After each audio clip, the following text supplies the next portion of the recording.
नमस्ते पेरेंट्स। क्या आपके भी बच्चे को बार बार कफ हो जाता है? आप उसे दवा देते हैं, फिर वो ठीक होता है, फिर थोड़े दिनों में खांसी और कफ जैसी समस्याओं से परेशान हो जाता है। हर सीज़न में उसे कफ हो जाता है, या थोड़ा सा वो बाहर घूमने गया तो उसे कफ हो गया।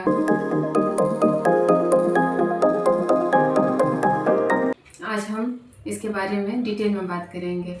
मैं डॉक्टर प्रीति शर्मा, होम्योपैथी जनरल फिजिशियन। आज मैं आपसे बात करूंगी फ्रीक्वेंट कफ के बारे में। ये क्या होता है और ये बच्चों को क्यों होता है और इसे हम कंट्रोल कैसे कर सकते हैं। ओके, फ्रीक्वेंट कफ क्या होता है?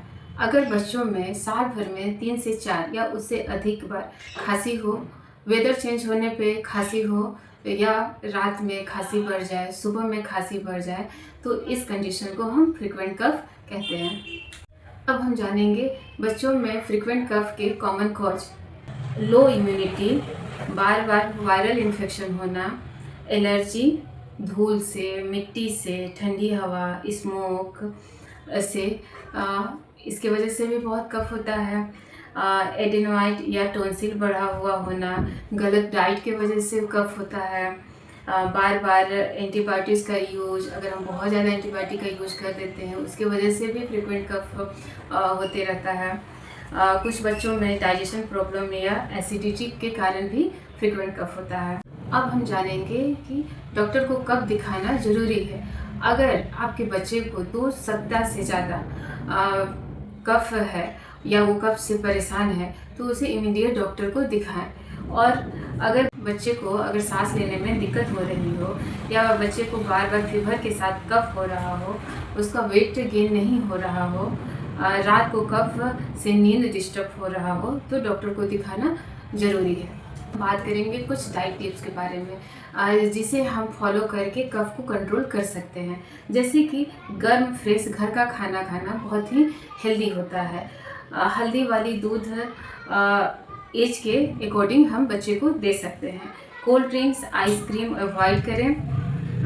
बेकरी, जंक फूड कम करें। फ्रूट्स हमेशा रूम टेम्परेचर पे ही लें। और बच्चे को घर का बना हुआ काढ़ा या सूप हम प्रेफर कर सकते हैं। इस होम केयर मेजर्स हम क्या क्या कर सकते हैं? अगर बच्चा थोड़ा बड़ा है, बड़े बच्चों के लिए हम स्टीम का प्रयोग कर सकते हैं। स्टीम इनहेलेशन आराम से उसे दे सकते हैं। इससे भी कफ में बहुत ही जल्दी आराम मिलता है।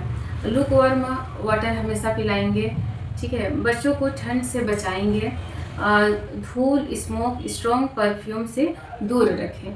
ये सारी चीज़ों को अगर हम मेंटेन करते हैं और थोड़ा केयर करते हैं तो हमारा बच्चा जल्दी कफ से ओवरकम हो जाएगा।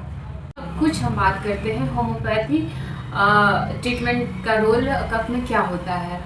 कि जैसा कि मैं हमेशा बताती हूँ कि होम्योपैथी ट्रीटमेंट जो है वो इंडिविजुअलाइज ट्रीटमेंट है।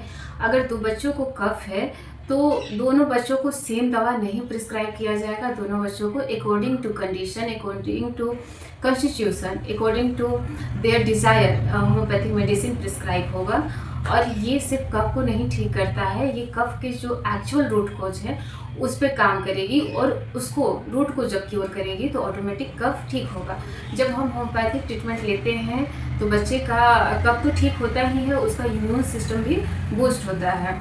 तो जो छोटे मोटे कफ से रिलेटेड जो प्रॉब्लम होंगे वो आप देखोगे कि आने वाले दिनों में वो ऑटोमेटिक ही बच्चे का खुद सेल्फ डिफेंस पावर जो है वो उसे ठीक कर देगा। और एक बात हमेशा याद रखें कि होम्योपैथिक ट्रीटमेंट कभी भी सेल्फ मेडिकेशन ना करें। गूगल या यूट्यूब पे देख के किसी अच्छे ऑथराइज्ड नियर बाई एक क्वालिफाइड होम्योपैथिक फिजिशियन से कंसल्ट करें और उनसे ही ट्रीटमेंट लें। अब हम आइडेंटिफाई करेंगे जो पेरेंट्स छोटी छोटी गलतियाँ करते हैं जब बच्चे को कफ हो जाता है। पहली गलती है कि बच्चे को जैसे ही कफ हुआ तो सेल्फ मेडिकेशन कर देना। ये कफ सिरप दे दो, तो ये एंटीबायोटिक्स दे दो। ये बिल्कुल गलत है, ऐसा नहीं करना चाहिए। और जब कोई डॉक्टर से आप कंसल्ट किए हो और डॉक्टर एक प्रॉपर उसका डोज बताया है तो आप क्या करोगे कि 1 या 2 दिन मेडिसिन बच्चे को देते हो, जैसे ही थोड़ा इम्प्रूवमेंट दिखता है दवा बीच में ही छोड़ देते हो। ये बहुत ही बड़ा मिस्टेक है, इसे बिल्कुल नहीं करना चाहिए। डाइट को इग्नोर करना, ठीक है। बच्चा कुछ भी खा रहा है ड्यूरिंग कफ, आप उसे नज़रअंदाज कर देते हो, तो इस तरह की गलती बिल्कुल ना करें।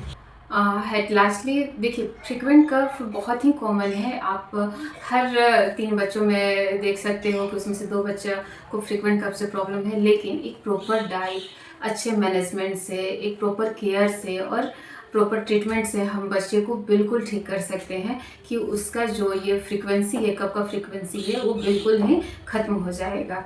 अगर आपके बच्चे को भी फ्रीक्वेंट कफ होता है तो इसे बिल्कुल इग्नोर ना करें, ठीक है। इवैल्यूएशन करें एक अच्छे डॉक्टर के थ्रू, और बच्चा आपका बिल्कुल भी ठीक हो जाएगा।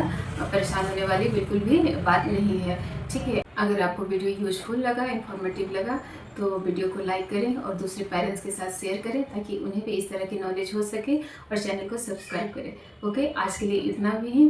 किसी तरह का भी अगर क्यूरी होगा आपको, या आपके मन में किसी तरह का कोई डाउट होगा, तो आप बेझिझक कमेंट में लिखकर आप मुझसे पूछ सकते हो।